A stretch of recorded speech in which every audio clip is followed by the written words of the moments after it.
pilot adopted the boy after they found him at an airport and gave up on him. When Toby drowned in front of him, he had no idea that it would be his son's mother to show up 20 years later. Something in him had died, and he found himself worthless. When Toby's wife filed divorce and removed their second son after Toby passed away, Jack said nothing. He never battled for his second son's custody, since he always put the responsibility on. He brought his boys to the beach while his wife was visiting her parents in order to buy them hot dogs. He had to leave them alone for a little while. He would still have his son if he hadn't done that. Although he'd made every effort to save Toby, it was too late without a family's affection or any company. Jack turned into a machine. He only worked late, ate, and slept. When he discovered an abandoned infant boy at the airport, he had no idea how his life would soon change.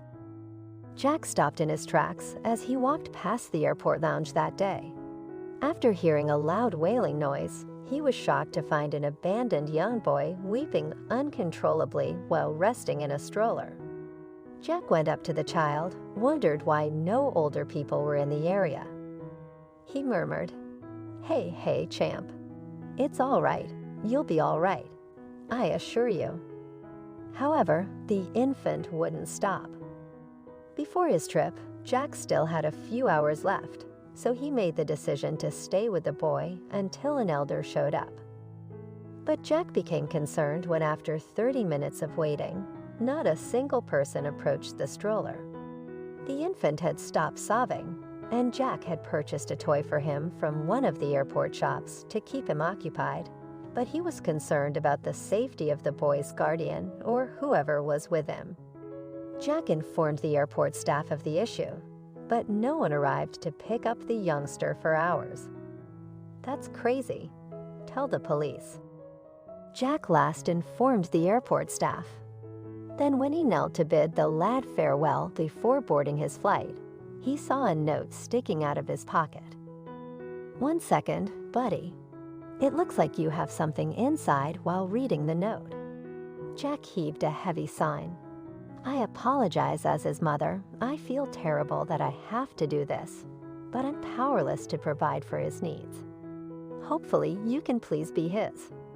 The harm done to a youngster is irreversible."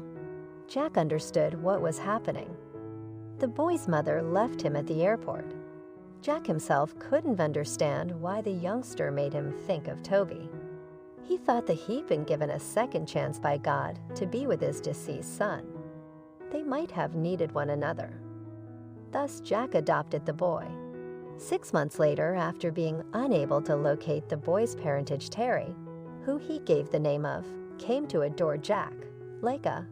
Additionally, Jack made a great father. He was able to overcome his loneliness and adopt a fresh perspective on life. Because of Terry's presence in his life, he never made an effort to conceal from Terry the fact that he'd been adopted after being left at the airport, and Terry couldn't have given a damn. He used to say, "You gave me a wonderful home. Dad, your family, I don't care if you're my biological father," or 20 years later, an adult Terry continued in Jack's flight career path on Terry's birthday. The father-son team had the incredible opportunity to fly the plane to JFK, John F. Kennedy International Airport, together, and they couldn't be happier. "Dad, this is the happiest day of my life." The plane was hundreds of feet above sea level. Terry explained, "I'm doing what I love, and the best part of my life is right here with me." Jack and Terry had no idea what lay ahead of them. Despite the flight crew's attempts to stop her as the plane touched down, a woman wearing filthy attire stormed into the cockpit. The woman screamed, her eyes fixated on, "Terry, I've been waiting for you for 20 years. She walked up to him and spoke softly in his ear. "I'm aware of your birthmark you have on your back. I'm your birth mother, honey, and only a mother would know that the steward has yelled.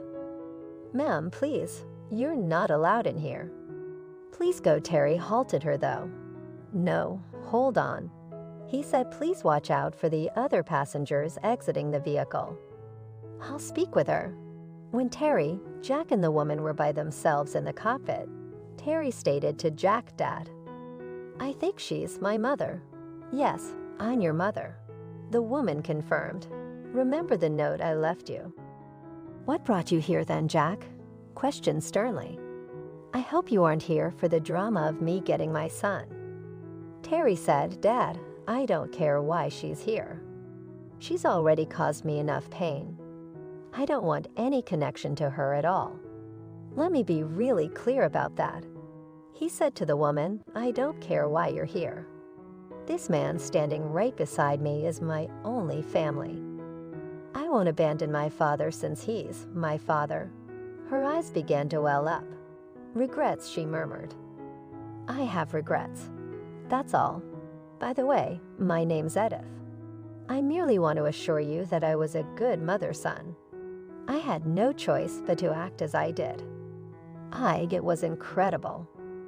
She stated as she started telling her town, when I had you, honey, you were the shining star of my otherwise dreary life when I was pregnant. Your father abandoned me because he didn't want you.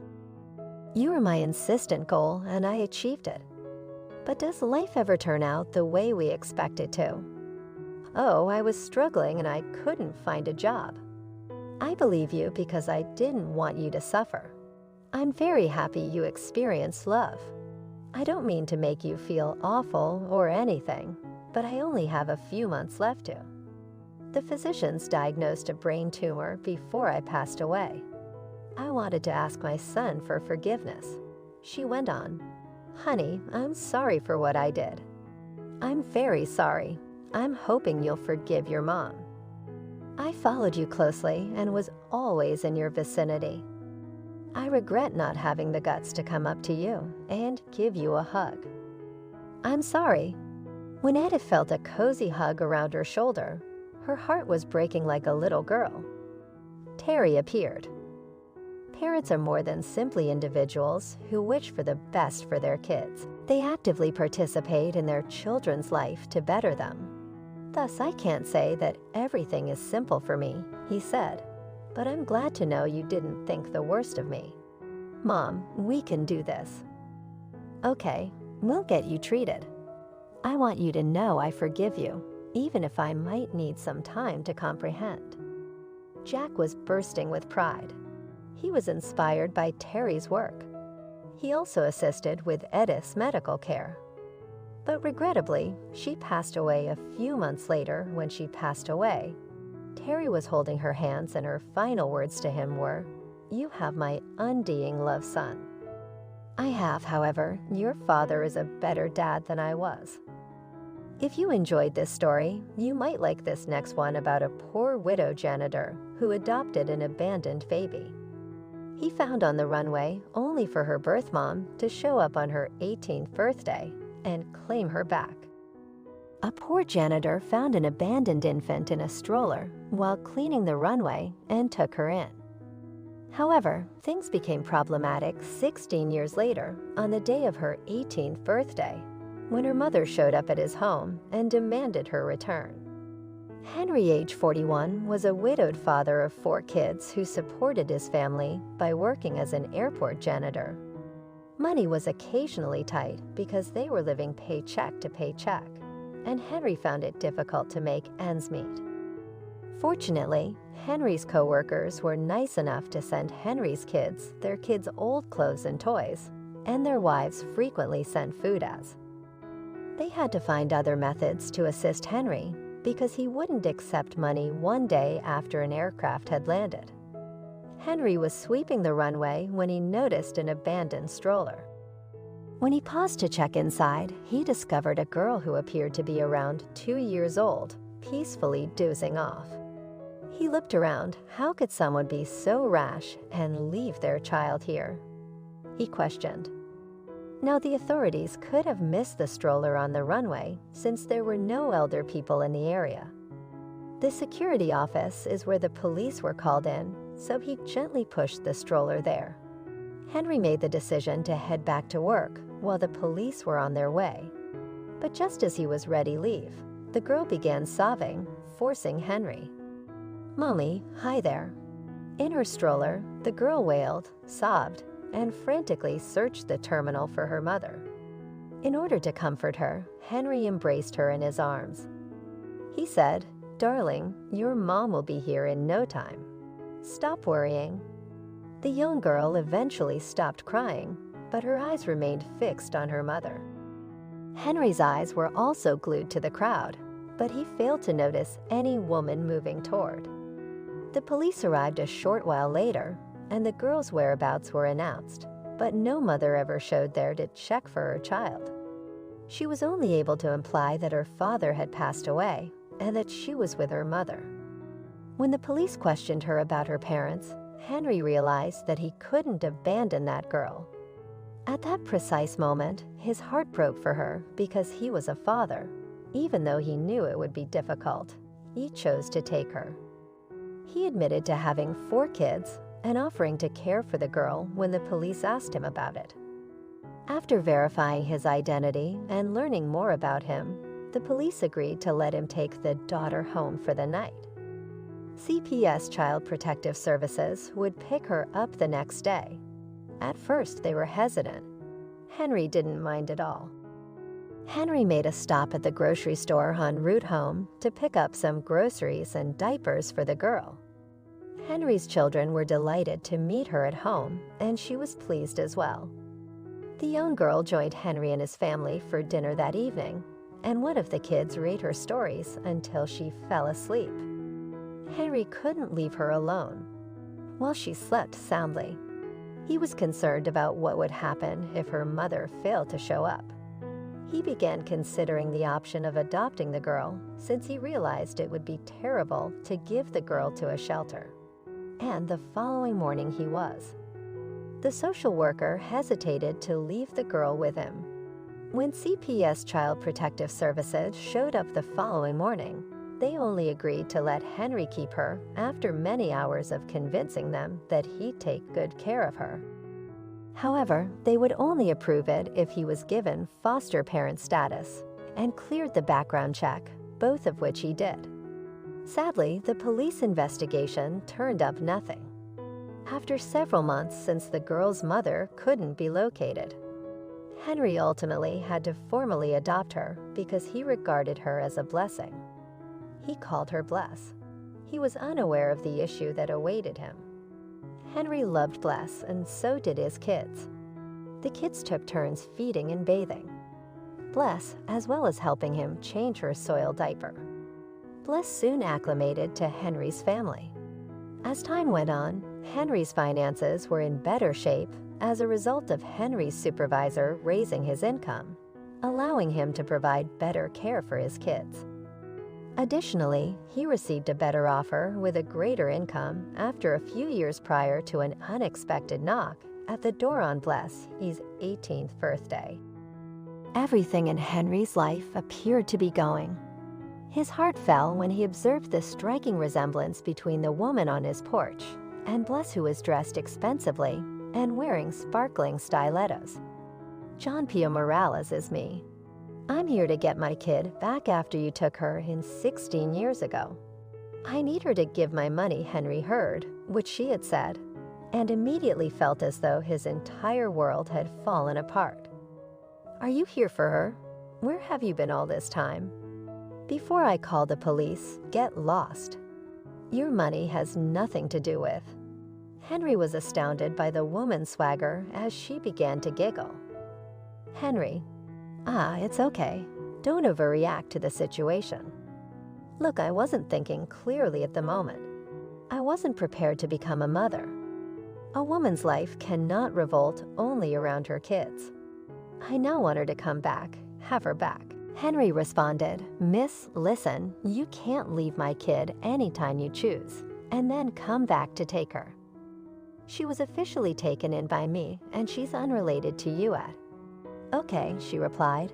"Why don't we work something out here? I keep the money. You keep the girl. My late husband left her $3 million, and I wanted all for myself. You could have her, and she could go with me to the lawyer's office and sign the papers. Lawyer's address is listed here." She added before presenting him with the business card, "Visit him and you'll understand Henry was inched." Thankfully, when arrived, Bless wasn't home. So the conversation ended there and departed. However, when Bless returned home later that evening, she could tell something wasn't right by the pill of his face, and he eventually had to tell her everything. "What gives, Dad? I won't be going anywhere with her.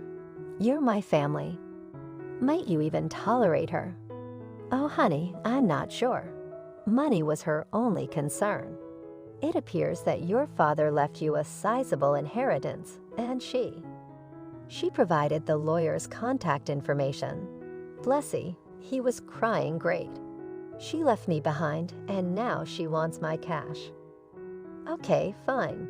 She won't get a penny from me, but I'll go see the attorney because she had few recollections of her father, Bless." Was curious to learn more about him and ponder whether the attorney would be able to help her. The following day, she and Henry went to see the lawyer, but the revelation of the reality left her feeling broken within. It turned out that Aline had married her wealthy father Ronald solely for financial gain. She never wanted Bless to be born, but she had to sing like a nice mother in order to get Ronald's approval. Unfortunately, Ronald modified his will before passing it away, which Aline was unaware of, and he died in a vehicle accident not long after Blessy became 2 years old. She was indignant when she realized that Blessy would get his property when she reached 18, and that she wasn't included in the will. By that time, she moved abroad with her partner and left Bless in the runway. Took her 16 years after leaving Blessing before she was able to locate her, since she had determined to wait until she was 18 before doing so. She should burn in hell. I say when she learned everything, Blessy sobbed, "I shall despise her forever." She wants payment. She won't receive anything.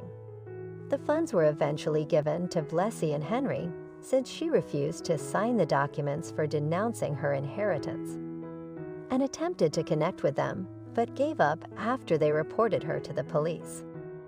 Blessy told Henry one night that she was very happy to have found him. What do you think about her mom leaving and coming back because of financial reasons? Henry tells her that, but you shouldn't. You see, such tragic events in someone's life helped to make them appreciate the fortunate ones. But if I hadn't suffered so much, then I wouldn't have had a daughter as wonderful as you. Honey, I love you. I'm so happy that you're here too. As they hugged, he added,